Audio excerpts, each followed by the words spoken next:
हाबाफारि बे हाबाफारियाव नोंथाङा बाहागो लाफैनानै गिबियावनो रादाब बुथुमगिरि बिथांमोननिसिम आङो साबायखर बावबाय। दायो जोंनि बे सादिकेलि दख'रा दुलाराय बर' फरायसा आफादा गेदेरफोरखौ मान बावनाय लोगोसे बैसागोखौ रंजालि बैसागुखौ बरायनाय बे हाबाफारिखौ नैबे बाथासिफोर मिलन गोजौ फरायसालियाव खुंदों। बेवहाय जोंखौ गेदेर हिसाबै जोंखौबो मान होनो लेंहरदों। बेवहाय आङो फैनानै खोब मोजां मोनदों गोसोखौ।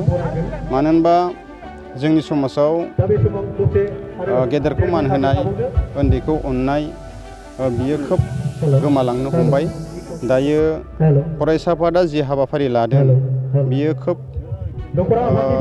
गोजोनथाव रादाब। मानो होनब्ला दिनैनि बे समाव जोङो साफ्रोमबो समाजनि गेदेमा बिथांमोनखौ जोङो गावबागाव गामि एबा न'खराव हाबनानै थानायखौ नुनो मोनबाय। नाथाय बिथांमोननि नाजानायाव जे दिनै बे फिल्डआव जमा जाफैबाय, लोगोसे गोजाम बिबानगिरि एबा समाज सिबियारि बिथांमोनहा दिनै बे फोथाराव फैनानै एबा प्लेटफर्माव फैनानै जोङो बिथांमोनखौ लोगो मोनफैजोब्बाय एबा बिथांमोनहा समाज सिबियारिफोरखौ जाबायदि मान होबाय बियो खोब बाख्नायथाव।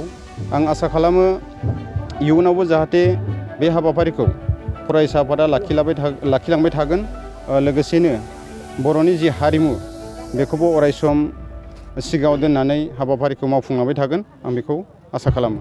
बेबायदि सुबुं नुजाथिनाय बियो खोब खम जादों।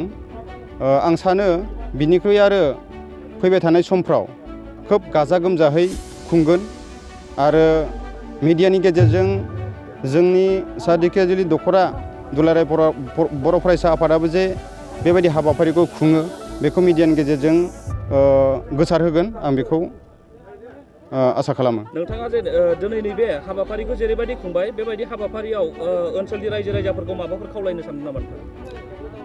आं खावलायगोन जेरैबायदि दिनैनि बे समाव फरायसा आफादा खुंबाय थ' बेवहाय बिथांमोना जाबायदि समाजनि हाबा मावग्रा बिथांमोनखौ लेंहरनानै जाबायदि बेयाव हाबाफारिखौ खुंबाय, आं सानो गामियारि आफादफोराबो बेबायदि हाबाफारिखौ मावफुंनांगौ होननानै आं सानो।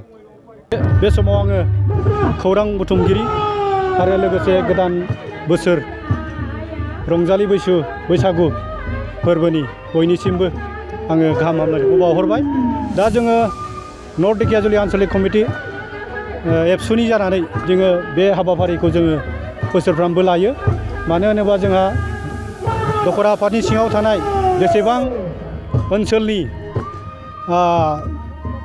गेदेर गोलाव मानिजाथाव ससियेल समाज सिबियारि आरो माखासे जोंनि ओनसोलनि फोरोंगिरि गोजौ फरायसालिनिफ्राय लानानै गुदि फरायसालिनि गासैबो फोरोंगिरि बिथांमोन आरो जों धोरोमारि गौथुमनि मानिजाथाव धोरोमगुरु बिथांमोनखौ जोङो बोसोरफ्रामबो बेबायदि जोङो बिथांमोननो गेदेरफोरनो खुलुमनाय आरो उन्दैफोरनो जों अननायखौ होनो थाखाय जों बे हाबाफारिखौ लाबाय थायो। थिग बेबायदिनो जोङो दिनैबो सादिकेलि दख'रा दुलाराय बर' फरायसा आफादा बे बैसागु गोदान बोसोरखौ बिदाय होनायजों लोगोसे गोदान बोसोरखौ बरायनायजों गेदेरफोरनो खुलुमनाय आरो उन्दैफोरनो अननायखौ जों लानो थाखाय जों बे हाबाफारिखौ लानाय जादों। बैसागु दिनैनिफ्राय जागायजेनबाय, बेनि थाखाय रायजो राजाफोरनिसिम माबा मोनसे फोरमायगोन नामा?